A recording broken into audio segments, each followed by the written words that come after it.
ভয়াবহ অগ্নিকাণ্ডে পুড়ে ছাই একটি মুদিখানার দোকান। চাঞ্চল্য ছড়ালো জঙ্গিপুরের সুলুন মোড় এলাকায়।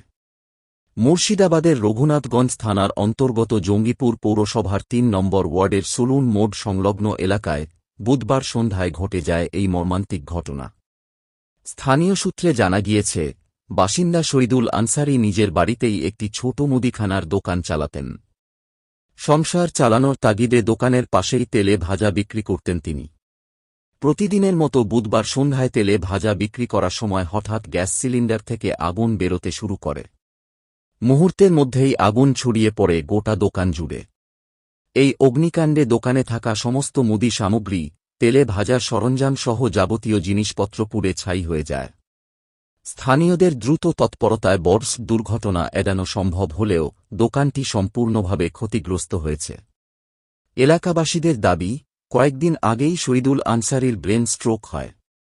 অসুস্থতার কারণে বাইরে কাজ করতে না পেরে প্রায় ২ সপ্তাহ আগে আবার দোকান খুলেছিলেন তিনি। কিন্তু দুর্ভাগ্যের বিষয়, সেই আশার আলোও টিকল না। অগ্নিকাণ্ডে সর্বশান্ত পরিবার এখন প্রশাসনের সাহায্যের অপেক্ষায়।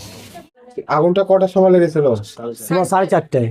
কি থেকে লাগলো আগুনটা? ওই তো এইখানে আমি গ্যাস থেকে গ্যাস জ্বালাচ্ছি, আর এখানে গ্যাস সিলিন্ডারে চলে গেছে, দিয়ে পুরো দোকানটাই শেষ হয়ে গেল। ফায়ার ব্রিগেডকে ফোন করা হয়েছিল? বাড়িতে করা হয়েছিল। বাড়িতে করা হয়েছিল। গাড়ি কতক্ষণ পরে এসেছিল? 1 ঘন্টা পরে ছিল, হয়ে গেছিল। পাড়া গোটা গ্রামের লোক সাহায্য করলাম আমরাকে। গোটা গ্রামের লোক গোটা গ্রামের তারপরে এসেছিল সব, তারপরে সব হয়ে গেল। তারপরে গাড়ি এসেছে। কি ক্ষতি হলো আপনার? 1.5 লাখ টাকা মাল সব পুরো সব শেষ হয়ে গেল। 1.5 লাখ টাকার জিনিস একটা ফ্রিজ ফ্রিজ চলে গেল। 50,000 টাকা দিয়ে লোনে পেয়েছিলাম। ওটাই, হ্যাঁ।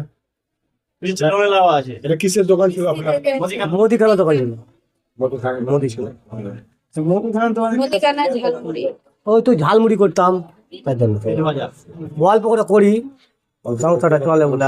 তাই সেটা চালাবে। হ্যাঁ, তেলে ভাজার কাজ হয়। মোহাম্মদ শহীদুল আনসারী।